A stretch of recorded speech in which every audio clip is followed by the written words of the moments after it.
Hola, siguiendo con las clases de fisiopatología para imagenología en la unidad de sistema gastrointestinal, hoy corresponde revisar el tema de pancreatitis aguda. Recordando que el páncreas es un órgano retroperitoneal compuesto predominantemente por células de comportamiento endocrino, hormonal y células de comportamiento exocrino que nos ayudan en los procesos de digestión.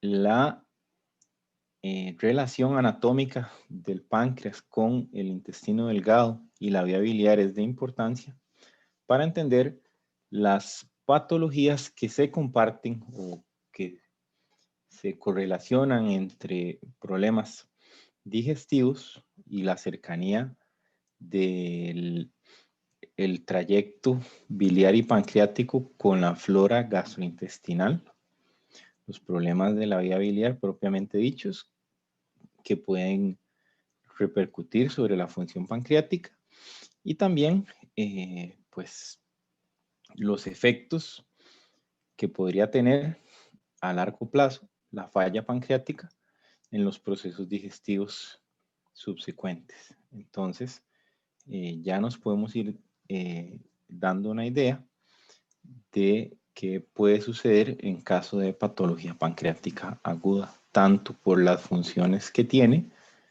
digestivas y endocrinas, como por la ubicación anatómica que tiene.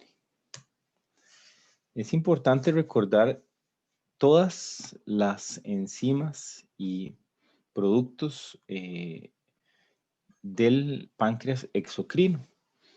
Se secreta bicarbonato de sodio, zimógenos, que es básicamente los que se convierten en enzimas digestivas activas después de la secreción, el tripsinógeno, el quimiotripsinógeno, la procarboxipeptidasa, enzimas como la amilasa pancreática, la lipasa, la ribonucleasa y la desoxirribonucleasa. Noten cómo prácticamente todos estos elementos cumplen alguna función en los procesos digestivos, como la amilasa en la digestión de almidón, la lipasa en la digestión de grasa, por mencionar algunos, y el tripsinógeno, que al transformarse en tripsina, tiene la capacidad de hacer proteólisis. Entonces, entrando en materia, ¿cómo definimos a la pancreatitis aguda? La pancreatitis aguda es una inflamación súbita que se desarrolla en un páncreas previamente sano, aunque hay algunas condiciones que pueden predisponer a la aparición de pancreatitis. Partamos del hecho de que la pancreatitis aguda es en un páncreas sano.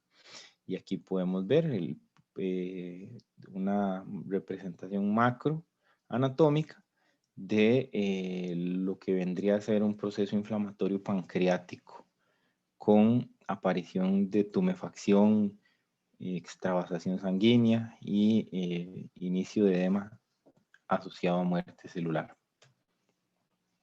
¿Cuáles serían las causas de pancreatitis aguda? Podemos dividirlas en causas tóxico-metabólicas, siendo el alcohol una de las más frecuentes. Sin embargo, hay algunos medicamentos y inclusive un tipo específico de escorpión puede generar pancreatitis por su veneno. Causas mecánicas, básicamente situaciones que nos dificulten el adecuado funcionamiento exocrino del páncreas, por ejemplo, la obstrucción de la vía biliar, la hipertrigliceridemia, aunque en este caso hay que decir que el mecanismo de la hipertrigliceridemia como desencadenante de pancreatitis es muchísimo más complejo que solo mecánica. La obstrucción de la papila, la obstrucción del conducto pancreático, la disfunción del esfínter de Oddi, el fenómeno congénito en el que el páncreas tiene una malformación en la que está dividido en dos y tiene trayectos aberrantes, el trauma y otras causas, por ejemplo, infección, isquemia por obstrucción de ramas mesentéricas que den irrigación pancreática, posterior a un procedimiento endoscópico como el CEPRE o colangiopancreatografía retrógrada endoscópica, que es, pues, inclusive es parte de los tratamientos que de manera contraproducente puede, al tratar de aliviar un problema a nivel de la vía biliopancreática, se puede desencadenar una pancreatitis post procedimiento. Existe pancreatitis autoinmune y por destrucción secundaria fibrosis quística. También podemos clasificar las causas en el sitio donde se genera el problema, que al final de cuentas la vía común va a ser una lesión de la célula acinar con activación in situ de las enzimas digestivas que ya mencionamos previamente. Por ejemplo, las causas mecánicas las podríamos ir ubicando en las de obstrucción al ducto pancreático, por ejemplo, la presencia de litiasis en la vía biliar, obstrucción en el ámpula de Vater. El alcoholismo crónico puede generar irritación y obstrucción, estenosis del drenaje del ducto pancreático, que va a llevar a edema intersticial, el cual, dado la constitución tisular del páncreas, va a limitar la presión de perfusión, llevando a isquemia y a lesión acinar por isquemia. En el caso de la injuria acinar directa, que aquí es donde vamos a meter al alcohol, que lo habíamos mencionado como una causa también de irritación crónica de la papila, algunos medicamentos o drogas, el trauma, la isquemia, por otros mecanismos que no sean secundarios a mecánico o virus, van a liberar proenzimas a nivel intracelular y hidrolasas lisosomales. Esto va a generar activación de las enzimas, tanto intra como extracelular, paracinar o intersticial, lo que va a llevar a injuria acinar. Y al respecto de lo que son mecanismos o problemas en el transporte intracelular, por ejemplo, lo que es obstrucción de los ductos, en su estadio más severo ya genera problemas en el transporte intracelular, o el alcohol va a alterarnos los mecanismos de movilización de organelas y de todas estas enzimas digestivas, lo que puede llevar a autoactivación intracelular, y una vez que se activan las enzimas vamos a tener inflamación del intersticio y edema que va a empeorar la isquemia. Vamos a tener proteólisis, necrosis de la grasa o necrosis grasa, perdón, y hemorragia, producto de la lesión vascular de la elastasa pancreática. Y todo esto combinado en mayor o menor medida es lo que nos va a llevar al cuadro de pancreatitis aguda. Podemos agrupar todas las causas y todos estos mecanismos en un orden cronológico, el cual sería la fase inicial intracelular.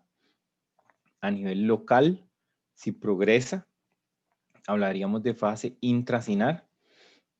Una vez que se desencadene el proceso de inflamación intersticial y afectación pancreática total o subtotal, estaríamos hablando de la fase inflamatoria, y si el proceso no se detiene o se complica, podemos llegar a una afectación multisistémica con síndrome de disfunción orgánica múltiple. Y hay que decir que la pancreatitis aguda es una enfermedad severa, seria, y con una mortalidad nada despreciable. Por ende, es importante entender cómo progresa de una inflamación de un mecanismo de autoactivación intracelular hasta un fenómeno multisistémico de alta complejidad de manejo. A nivel de la célula acinar, vamos a tener activación de la catepsina, que es la que convierte el tripsinógeno a tripsina, alteraciones en la señalización del calcio, aumentando la cantidad y tiempo de permanencia del calcio libre en el citoplasma, autoactivación del tripsinógeno y propiciamiento de la activación del tripsinógeno en sitios y de forma inadecuada, como por ejemplo liberación paracelular y activación a nivel del intersticio. Todo esto nos va a llevar a la activación del zimógeno pancreático con ruptura de organelas, lesión celular y necrosis. Esta sería pues la progresión. Podemos agrupar a los factores precipitantes. Se me había olvidado mencionar el virus de las paperas que puede asociar pancreatitis.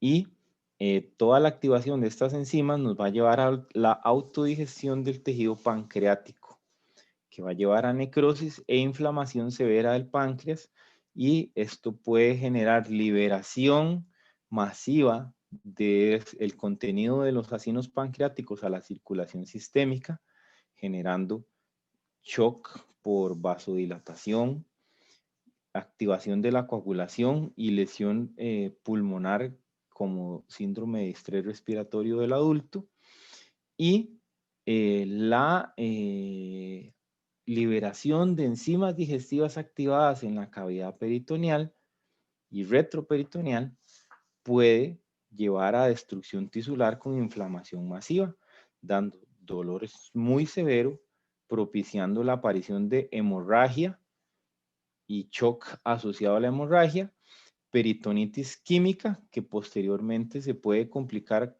con infección bacteriana, y la aparición de shock hipovolémico por un aumento significativo del intersticio o tercer espacio, y con un secuestro importante de volumen y pues paradójicamente depresión del intravascular, a pesar de que haya tanto líquido libre en el lugar equivocado, o lo que llamamos un aumento del tercer espacio.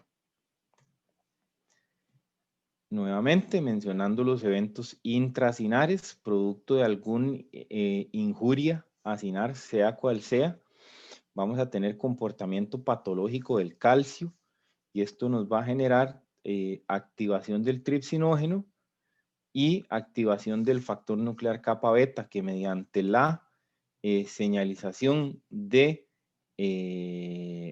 apoptosis en conjunto con otros mecanismos como estrés oxidativo y disfunción mitocondrial va a llevarnos a inflamación local. También en relación a la lesión acinar va a haber liberación de patrones moleculares asociados a daño celular, y esto pues va a magnificar la respuesta inflamatoria. Entonces aquí pasamos del evento intracinar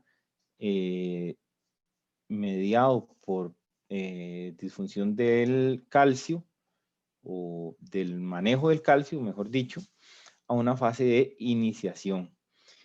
Esto, como suele suceder en fisiopatología, si no se controla, si hay una respuesta mayor a la capacidad de compensación, o si hay alguna situación concomitante como enfermedades o condiciones médicas que empeoren el problema, va a llevar a una fase de perpetuación en el que puede haber compromiso intestinal con isquemia intestinal, alteración de la barrera intestinal, migración bacteriana o translocación bacteriana por alteración de los mecanismos de, pues, de la barrera intestinal propiamente dicha, y el drenaje de una importante cantidad de linfa intestinal cargada de bacterias y elementos bacterianos, que va pues a contribuir con la inflamación a nivel sistémico.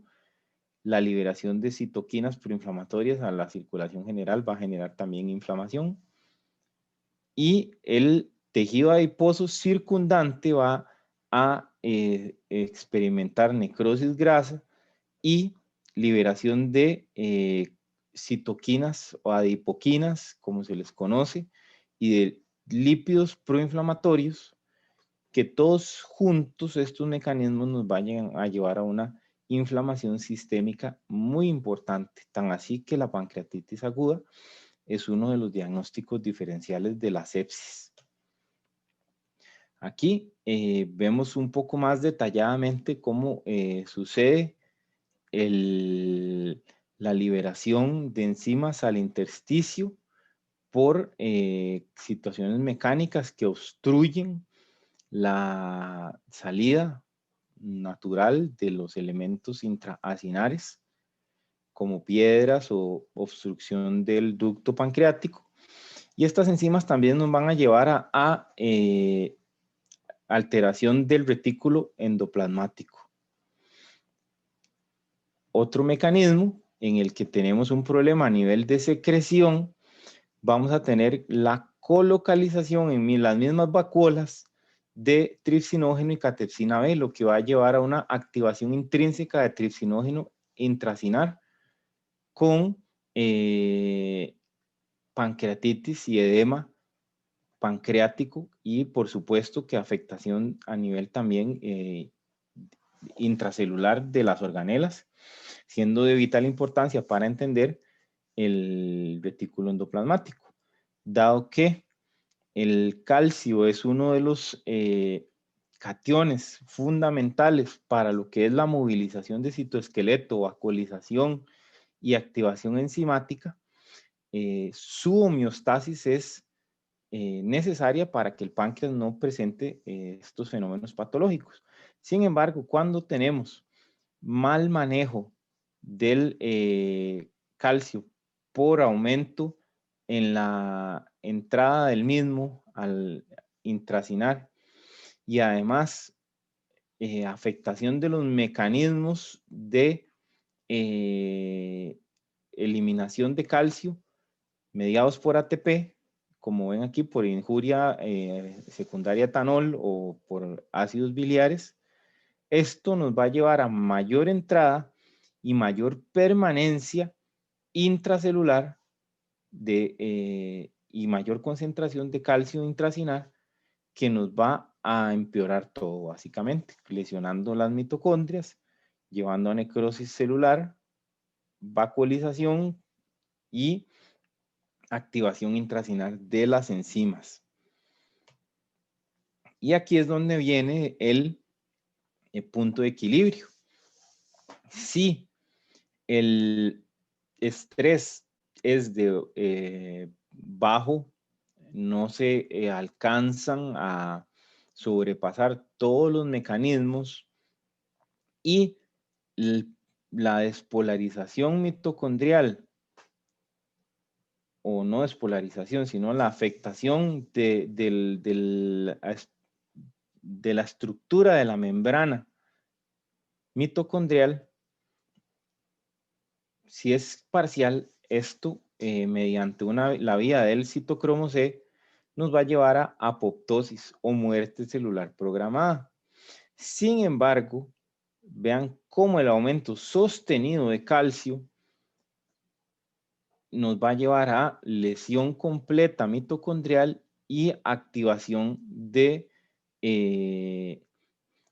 y movilización de los gránulos de zimógeno con activación de tripsina y una caída importante del ATP por lesión mitocondrial instaurada. Y esto nos va a llevar a la necrosis. Y es uno de los determinantes de cuál va a ser el comportamiento clínico y patológico del paciente, que el nivel de injuria al acino pancreático. Entonces, aquí podemos mencionar el reflujo biliar, el aumento de la presión intraductal, aunque es discutible si el mecanismo principal es el aumento de la presión o si es el efecto de los ácidos biliares propiamente sobre los mecanismos de secreción acinar, el reflujo de contenido duodenal a través del ducto pancreático, recordando que algunos de los elementos necesarios para la activación de las enzimas digestivas se encuentran a nivel de duodeno. Entonces, el reflujo duodenal a nivel de conducto pancreático puede llevar a activación de las enzimas a nivel intrapancreático. Los problemas de precipitación de proteínas a nivel de los ductos con aumento de la permeabilidad y liberación de enzimas al intersticio, y como ya mencionamos, la activación prematura intracelular por diferentes circunstancias nos van a llevar a pancreatitis aguda con activación intracelular y extracelular de la tripsina. Entonces aquí tenemos un páncreas normal y aquí tenemos un páncreas con importante edema y alteración de su morfología. ¿Cuál va a ser la presentación clínica de la pancreatitis? Dolor. El dolor se suele relacionar con una ingesta importante previa, sobre todo comidas ricas en grasas o alcohol. Es de inicio epigástrico que irradia a ambos hipocondrios e incluso la espalda. Tradicionalmente la pancreatitis refiere a un dolor de tipo cinturón a nivel del epigastrio. Puede ser generalizado por todo el abdomen si hay peritonitis. Va a haber náuseas, va a haber vómitos de todas las semiologías y distensión abdominal con ilio por pues, compromiso local y sistémico de la función gastrointestinal. Entonces, todo esto junto nos va a dar el cuadro clínico de la pancreatitis. Vamos a tener irritación de los nervios somáticos del peritoneo parietal, lo cual nos va a llevar a un dolor importante de tipo cinturón. La liberación de citoquinas inflamatorias nos va a llevar al cuadro de respuesta inflamatoria, de fiebre, náuseas, vómitos y signos generales de deterioro clínico. La irritación intestinal por proximidad nos va a generar ilio o ausencia de contracción intestinal con disminución de los ruidos intestinales y disminución en la canalización de flatos. Y además vamos a tener una importante extravasación de líquido, un exudado inflamatorio importante que va a fugar hacia el páncreas, hacia el retroperitoneo, y nos va a generar datos de o signos que clínicamente se van a presentar como de deshidratación, aunque esto es, por supuesto, relativo, porque el paciente no está deshidratado por una pérdida total de agua corporal, sino por fuga capilar y extravasación importante del de contenido plasmático.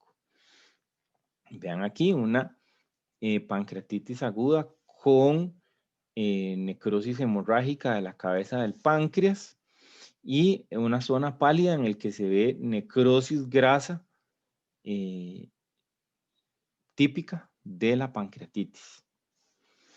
La pancreatitis aguda, el 80 al 85% va a tener una única pancreatitis de tipo intersticial, en el que se va a ver una falla orgánica transitoria y con una mortalidad de menos del 2%, con muy pocas complicaciones locales.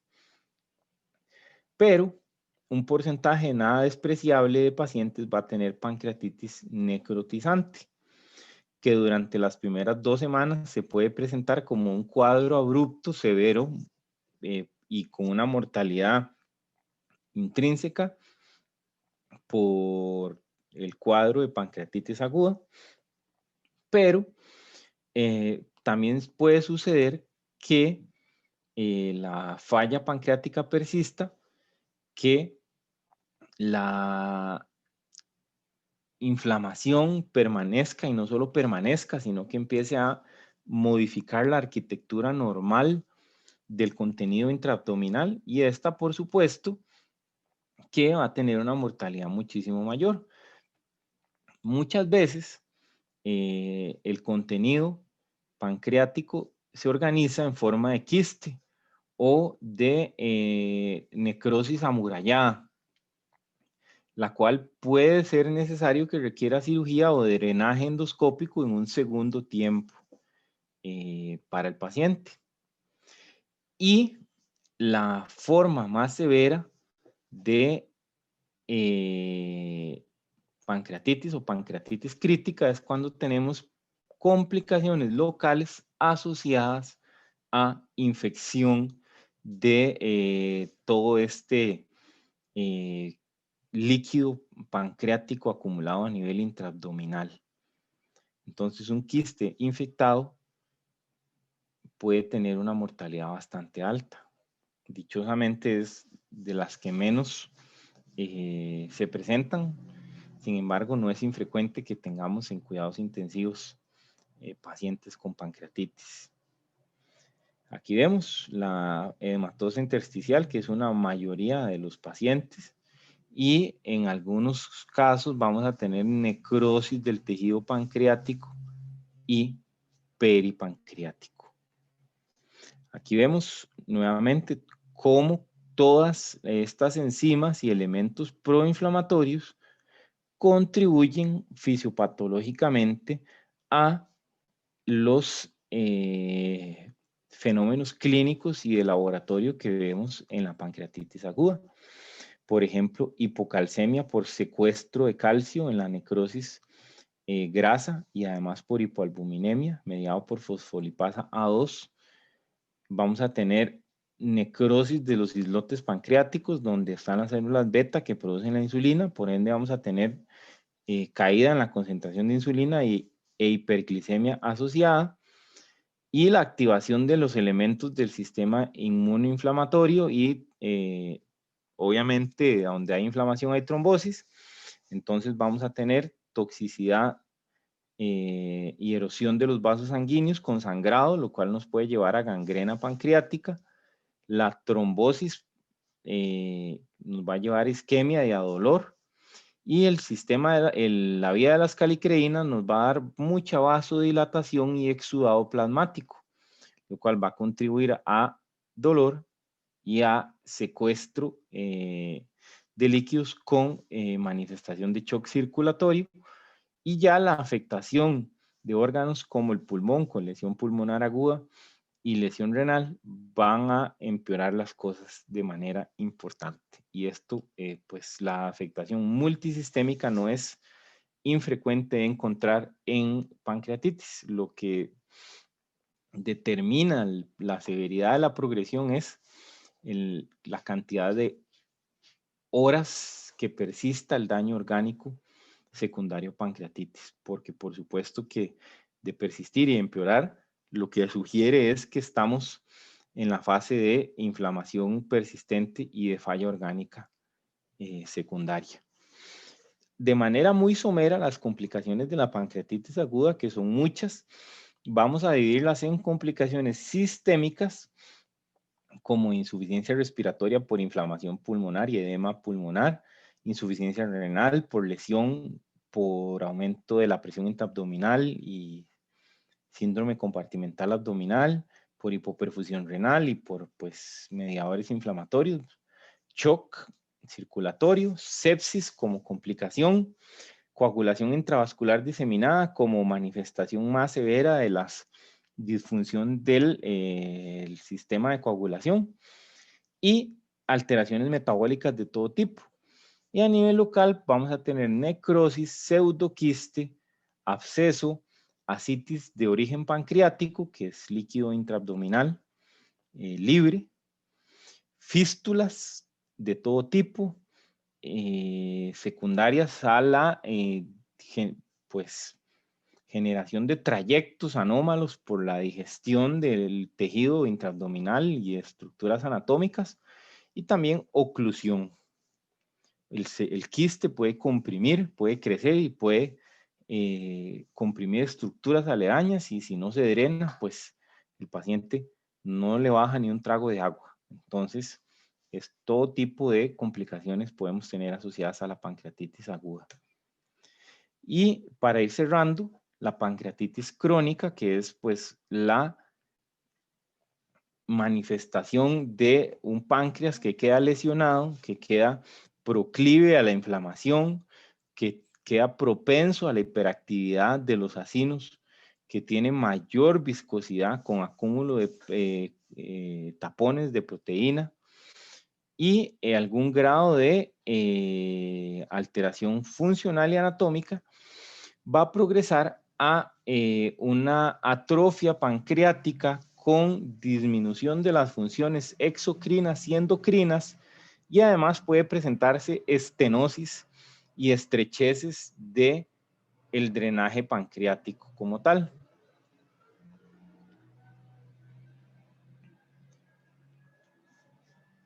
Esta inflamación crónica y fibrosis del sistema exocrino y endocrino va a generar lesión de los órganos adyacentes, como atrofia de los tejidos, estenosis de los ductos, fibrosis periductal a nivel pancreático, dolor crónico y dolor cada vez que se presente un episodio de pancreatitis, malabsorción intestinal, dado la afectación de todas las enzimas digestivas necesarias para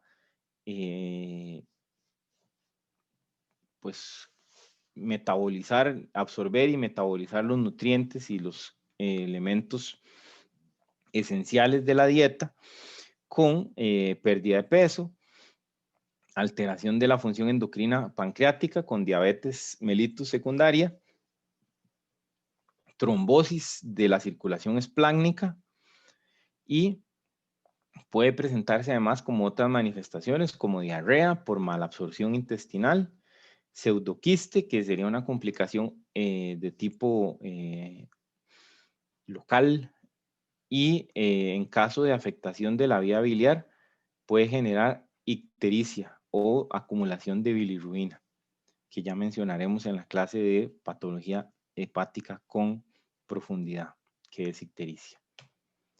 Aquí vemos una fluoroscopía en el que se ve el dispositivo de colangiopancreatograma retrógrado endoscópico o CEPRE, y se ve como al inyectar medio de contraste se ven diferentes zonas de estenosis e irregularidades a nivel del ducto pancreático.